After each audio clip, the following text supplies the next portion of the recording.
guys, welcome back to my channel. Today we are making coconut crepe. This delicious coconut crepe is to die for. Let's start with 2 large eggs in a bowl, then add sugar and vanilla extract.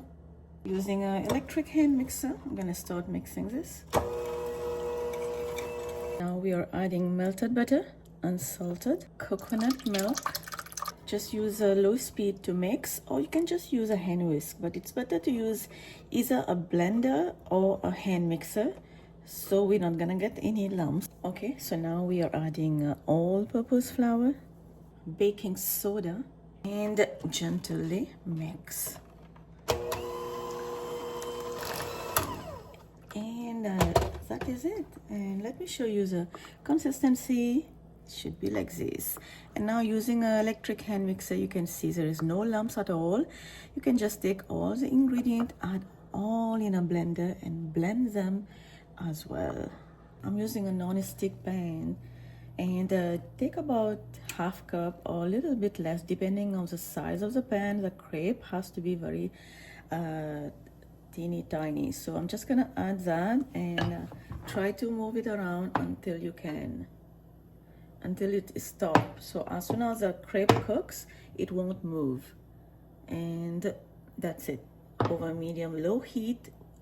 Within a minute, you will see the butter has been dry on top of the crepe.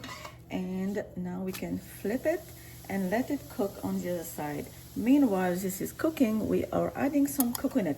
You can just buy sweetened coconut powder or shredded sweetened coconut, or you can just take some desiccated coconut and add some sugar and mix. And now all I'm adding it just about a tablespoon to the middle of the crepe, and we're gonna start rolling it. Just be careful, don't burn yourself. Start rolling. If you, by doing this, the coconut will stick to the butter and it will not fall off like while eating. It will not fall down as you're eating.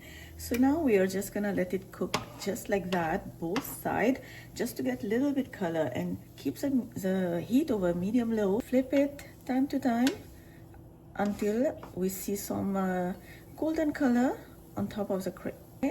Flip again, and now you can see the golden color has been created on top of the crepe. And when you move it to the edge, you will see the butter is sticking, like it's not gonna fall down. The coconut inside is already stick to the butter. And now you can remove the crepe, and if you want to keep it a little bit more golden, you can do that. So, and I think mine is done, so I'm just gonna remove it because this is a very teeny tiny crepes. It doesn't take long to cook, so I'm just gonna remove this and repeat the same. If you like this video, don't forget to give it a like, subscribe, check full recipe is on my website leilascuisine.com, and the written ingredient is down below in the description box. I'm gonna leave you right now. Going to enjoy this crepe. Bye bye.